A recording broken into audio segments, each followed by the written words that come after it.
अब मैं आपके सामने वह ज्ञान रखने जा रहा हूं जिसे जानने से व्यक्ति विद्वान बन जाता है, उसमें निर्णय लेने की क्षमता आ जाती है। वह ये बात समझ जाता है कि क्या करना है और कब करना है।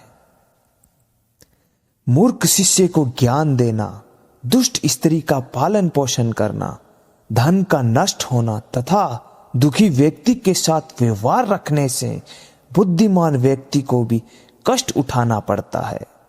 बुरे स्वभाव वाली, कठोर और कड़वे वचन बोलने वाली, गलत आचरण वाली स्त्री, धोखेबाज मित्र, उल्टा जवाब देने वाला मुफ्त नौकर और ऐसे घर में निवास करने से जहां सांप होने की संभावना हो, ये सब बातें मृत्यु के समान है। व्यक्ति को चाहिए कि वह मुसीबत के समय के लिए धन बचा कर रखे, और अगर स्त्री की रक्षा के लिए धन भी खर्च करना पड़े तो कर दे, परंतु स्त्री और धन से भी अधिक आवश्यक है कि व्यक्ति सबसे पहले खुद की रक्षा करे। कार्य करवाने पर नौकर चाकरों की, दुख आने पर रिश्तेदारों की, कष्ट आने पर मित्रों की तथा धन का नाश होने पर अपनी पत्नी की परख का ज्ञान हो जाता है। किसी बीमारी के हो जाने पर, दुख आने पर, अकाल पड़ने पर, शत्रु की तरह मुसीबत आने पर, शमशान अथवा किसी की मृत्यु के समय जो व्यक्ति साथ नहीं छोड़ता, वास्तव में वही सच्चा मित्र माना जाता है। जो व्यक्ति निश्चित अर्थात जो हो सकता है उसे छोड़कर अनिश्चित जो नहीं हो सकता उसके पीछे भागता है या समय बर्बाद करता है, वह असफल हो जाता है।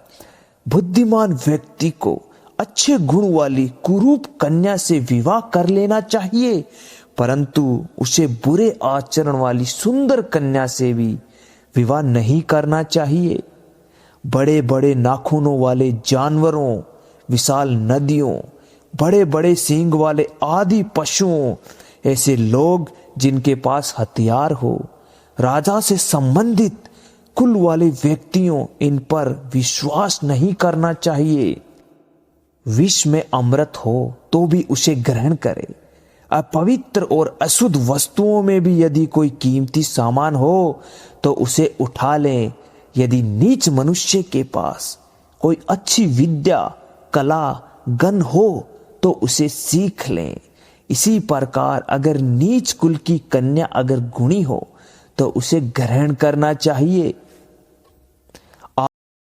मुकाबले औरतों का खाना 2 गुना होता है, बुद्धि 4 गुना, साहस 6 गुना और काम वासना 8 गुना होती है। झूठ बोलना, कठोरता, छल करना, बेवकूफी करना, लालच, अपवित्रता और निर्दयता, ये औरतों के कुछ नरसैंगिक दुर्गुण है। भोजन के समय योग्य पदार्थ और भोजन करने की क्षमता, सुंदर स्त्री और उसे भोगने के लिए काम शक्ति, पर्याप्त धनराशि तथा दान देने की भावना, ऐसे सहयोग का होना सामान्य तप का फल नहीं है। उस व्यक्ति ने धरती पर ही स्वर्ग पा लिया जिसका पुत्र आज्ञाकारी है, जिसकी पत्नी उसकी इच्छा के अनुरूप व्यवहार करती है, जिसे अपने धन पर संतोष है। पुत्र वही है जो पिता का कहना मानता हो, पिता वही है जो पुत्रों का पालन पोषण करे, मित्र वही है जिस पर आप विश्वास कर सकते हो, और पत्नी वही है जिससे सुख प्राप्त हो। ऐसे लोगों से बचे जो आपके मुंह पर तो मीठी बातें करते हैं लेकिन आपके पीठ पीछे आपको बर्बाद करने की योजना बनाते हैं। ऐसे करने वाले तो उस विष के घड़े के समान है जिसकी ऊपरी सतह दूध से भरी रहती है।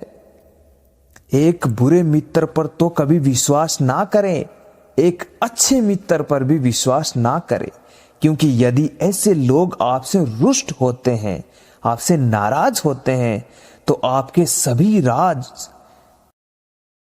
दूसरों को बता देते हैं। मन में सोचे हुए कार्य को किसी के सामने प्रकट न करें, बल्कि मनन पूर्वक उसकी सुरक्षा करते हुए उस कार्य में परिणत करें। मूर्खता दुखदाई है, जीवन भी दुखदाई है, लेकिन उन सब से कहीं ज्यादा दुखदाई किसी दूसरे के घर जाकर उसका एहसान लेना है। हर पर्वत पर मणिके नहीं होते, हर हाथी के सिर पर मणि नहीं होती, सज्जन पुरुष भी हर जगह नहीं होते, और हर वन में चंदन के वृक्ष नहीं होते। बुद्धिमान पिता को अपने पुत्रों को शुभ गुण की सीख देनी चाहिए, क्योंकि नितज्ञ और ज्ञानी व्यक्तियों की ही कुल में पूजा होती है। जो माता व पिता अपने बच्चों को शिक्षा नहीं देते, वो तो बच्चों के शत्रु के समान है, क्योंकि वे विद्याहीन बालक विद्वानों की सभा में वैसे ही तिरस्कृत किए जाते हैं जैसे हंसों की सभा में बगुले।